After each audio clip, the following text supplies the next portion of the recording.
Salam salam everybody, j'espère que vous tous vous allez bien. Bienvenue sur ma chaîne YouTube Seytaane Game bi. Déjà bëgg naa ngeen abonné parce que concept bi di maak sama loxo concept la bu bees tàkk, concept la bu fun et c'est pour les mélomanes. Tey nag question du jour bi lenn kase la Ngaaka moo leen gënal wala Baba Ndiaye. Ñu ngi fii nag biir Géejawaay ji pop ci boppam foofu la ñuy dugg laaj gars yi ndax ñoom Ngaaka ak Baba Ndiaye ban moo leen ci gënal quoi parce que am na différence tamit Ngaaka mooy bi nekkoon ci foot bi rek yéen a ma gën a xam daan takk biling yi di tout chaim lu alors que Baba Ndiaye mooy bi ñu gis nii tey incarné maturité bi bëgg xam nga génn musique bi au niveau d'international gars yi daal nañ dugg si biir après ñoom dinañ ñu tontu ban moo leen ci gënal.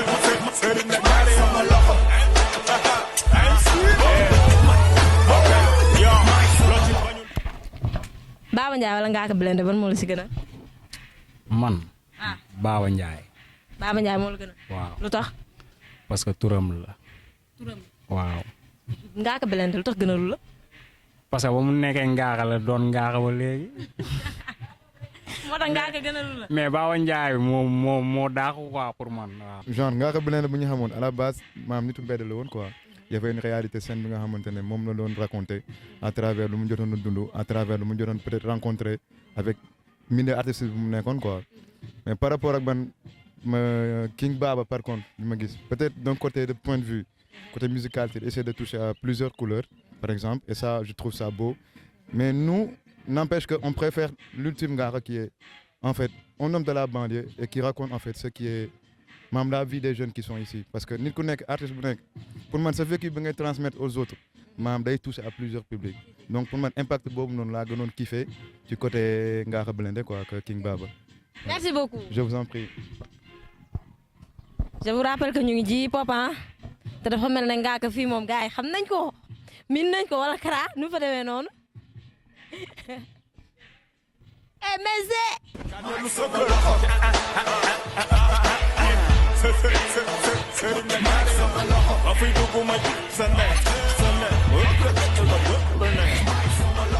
asalaamaaleykum. waaleykum salaam. Zé. noo def yaay booy. ci loo ne. may bett quoi ñëw fekk ma toog nii xam nga ma alal micro yokkal ma kaa.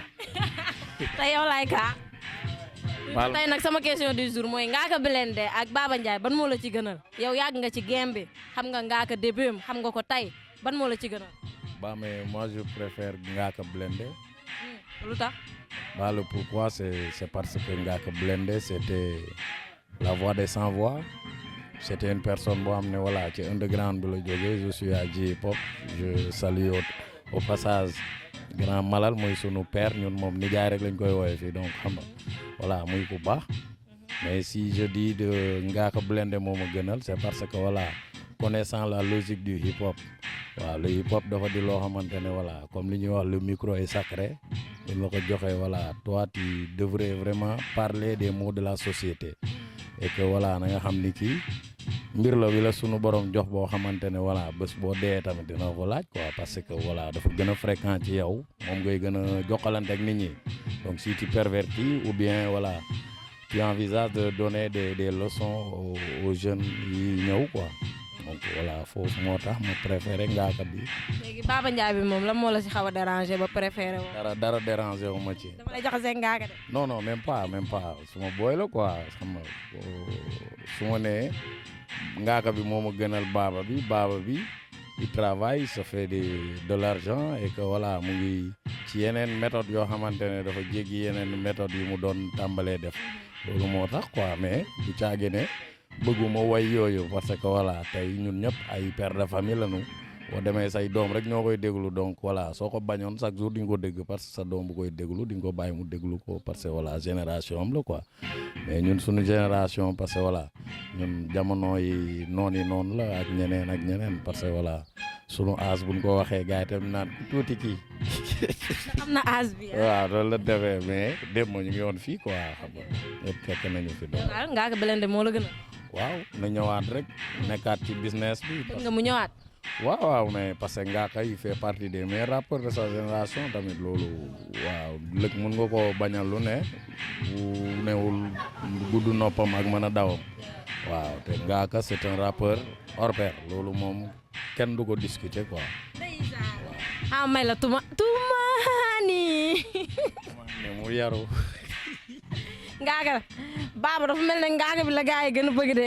pour man Ngaaka wala Baba Ndiaye c'est juste une question de nom te maam kii di nom mooy lan identification nan lañ ma mën a xàmmeewee te moom xàmmee nañ ko si Ngaaka Blindé xàmmee nañ ko ci King Baba xàmmee nañ ko ci Baba Ndiaye kon moom bu taxoon moom même sax bu ko neexoon mu ne maam xeer wala raakool sax ñëpp dañ ko siy xam ndax xam nañu kii la. benn jëmm la ñaari tur waaw bii turam bu ko baayam tuddee la bii turam bu mu tuddee boppam la ci musique bi muy def waaw kon level bu yokku la rek.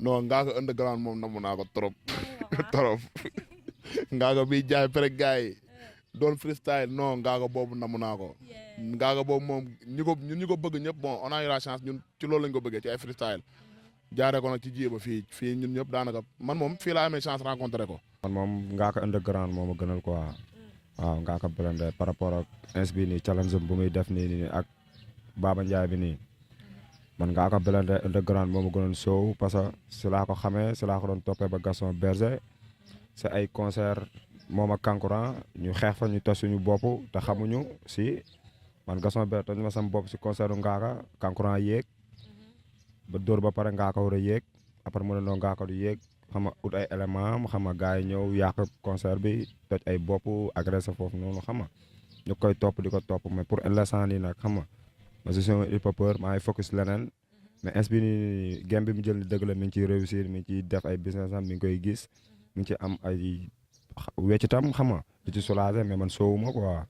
bon c'était tout ah damaa bëggoon ñëw xam nga fii ji pop jaxase Ngaaka Blindé ak gars yi quoi mais dafa mel ne aw ma li ma bëgg instant bi aw ma li ma bëgg am naa quelque rek ñu ne bon nam nañ ñoom ba Ngaaka Blindé bi bëgguñu Baba Ndiaye bi et tout mais bi c'était que gars yi xam ne Ngaaka Blindé ak Baba Ndiaye benn la différence bi lenn kese la mooy que ni Ngaaka Blindé bi lii ak lii la débuté et que Baba Ndiaye bi il a grandi loolu képp kase la donc moi je vous donne rendez-vous prochainement ak yeneeni question yoo xamante ni wax dëgg fa yàlla dinañ ko laaj melomaan yi ñoom seen jëm bopp ñu tontuñu yaa ngeen jëf